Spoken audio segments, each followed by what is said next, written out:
হাতে যদি মাত্র 10টা মিনিট সময় থাকে তাহলে আপনিও চাইলে এরকম একটা মালাই রোল বাসায় বানিয়ে নিতে পারবেন। আমার মনে হয় এর থেকে সহজ আর কোনো ডেজার্টই হয় না। এটা খেতে কি যে মজার হয়, আশা করছি এটা দেখেই বুঝতে পারছেন। পাউরুটির মালাই রোল বানানোর জন্য পাউরুটিগুলোর সাইডের যে ব্রাউন অংশটা এটা কিন্তু ফার্স্টে ফেলে দিতে হবে, কারণ এই সাইডের অংশটা একটু শক্ত টাইপের থাকে, যার জন্য আমি এটাকে রেখে দেব। এটা দিয়ে কিন্তু ব্রেড ক্রাম্বস বানানো যায়। সবগুলার সাইড আমি এভাবে ফেলে দিচ্ছি। এখন হচ্ছে একটা পাউরুটি নিয়ে ঠিক এভাবে একটা বেলুন দিয়ে বেলে দিতে হবে। আমি এখানে আমার হাতের কাছে যেটা ছিল ওইটা দিয়ে এভাবে বেলে নিচ্ছি। পাউরুটিগুলো বেলার পর সাইডে একটু অসমান অংশ আছে, এটাকে আমি ফেলে দিচ্ছি। তবে আপনারা চাইলে এভাবেও বানিয়ে নিতে পারেন।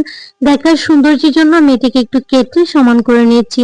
বেলার কারণে দেখেন পাউরুটিটা কতটা পাতলা হয়েছে। এটা দিয়ে রোলটা বানালে রোলটা দেখতে অনেক বেশি সুন্দর লাগবে। এই ব্রেড মালাই রোলটা কিন্তু অনেকে অনেকভাবে তৈরি করেন, আমিও অনেকভাবে তৈরি করি, তবে আজকে একদম সহজ রেসিপিটাই শেয়ার করছি। আমি এখানে নিয়ে নিচ্ছি 2 কাপ লিকুইড দুধ, হাফ কাপ দিয়ে দিচ্ছি গুঁড়ো দুধ, 2 টেবিল চামচ সুজি। ফার্স্টে আমি সবগুলো উপকরণ খুব ভালোভাবে মিশিয়ে নিচ্ছি, তারপর এটা চুলায় বসিয়ে দিব। এই যে এই মিশ্রণটা হতে একদমই সময় লাগে না। আমি এই কিসাটার মধ্যে কিন্তু চিনি দিয়েছি, আর চিনিটা হচ্ছে স্কিপ হয়ে গেছিল, অবশ্যই আপনারা চিনিটা অ্যাড করবেন। আমি এখানে মিষ্টির পরিমাণটা একটু কম দিয়েছি, কারণ আমি যে মালাইটা তৈরি করব ওটার মধ্যে কিন্তু আমি অনেকটা পরিমাণে মিষ্টি দিব। শেষে কিন্তু আমি 1 টেবিল চামচ ঘি দিয়েছি।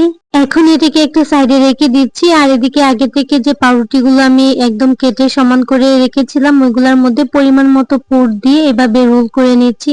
এই রোলটা করা খুবই সহজ, এটা বলে বোঝানোর মতো কিছু নয়। এখন আমি এটার মালাইটা তৈরি করে নিব। মালাইটা অনেকভাবে অনেকে তৈরি করে, আমি একদম ঘন একটা মালাই তৈরি করব। তার জন্য চুলায় একটা প্যান বসিয়ে এখানে আমি 1 কাপ দুধ দিয়েছি। দুধের পরিমাণটা 1 কাপের থেকে একটু বেশি হবে। আমি এখানে আগে থেকে দুধের মধ্যে একটা পাউরুটি ভিজিয়ে রেখেছিলাম, ওইটা একদম নরম করে দিয়ে দিয়েছি। 1 টেবিল চামচ কাস্টার্ড পাউডার, 2 টেবিল চামচ দিয়ে দিচ্ছি কাঠবাদাম কুচি, তারপর এখানে কনডেন্স মিল্ক দিয়ে দিচ্ছি। তারপর সবগুলোকে একসাথে মিশিয়ে চুলাটাকে অন করে জাল করতে থাকবো। কিছুক্ষণের মধ্যেই দেখবেন কিছুটা ঘন হয়ে গেছে। একেবারে ঘন করব না, ঠিক এরকম একটা পর্যায়ে আসলে স্বাদ মতো লবণ অ্যাড করব। সাথে আমি এখানে এলাচ গুঁড়ো দিয়ে দিচ্ছি 1 চিমটি পরিমাণ, চাইলে কিন্তু এখানে ভ্যানিলা এসেন্সও দিতে পারেন।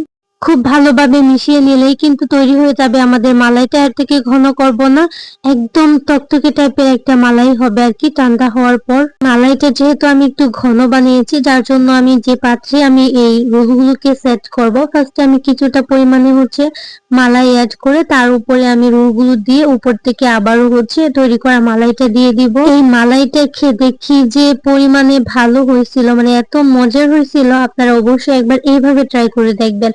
অনেকে তো অনেকভাবে ট্রাই করে, আমি নিজেও কিন্তু অনেকভাবে ট্রাই করে দেখছি, বাট এটা এত মজার হয়েছে, অবশ্যই অবশ্যই ঈদে কিন্তু রাখতে পারেন। আমি কিন্তু সাথে সাথে এটা কেটে দেখাচ্ছি, আমি রেস্টে রাখি নাই। রেস্টে রাখার ফলে এই রুটিটা এত পরিমাণে সফট হবে, মুখে দিতেই মিলিয়ে যাবে।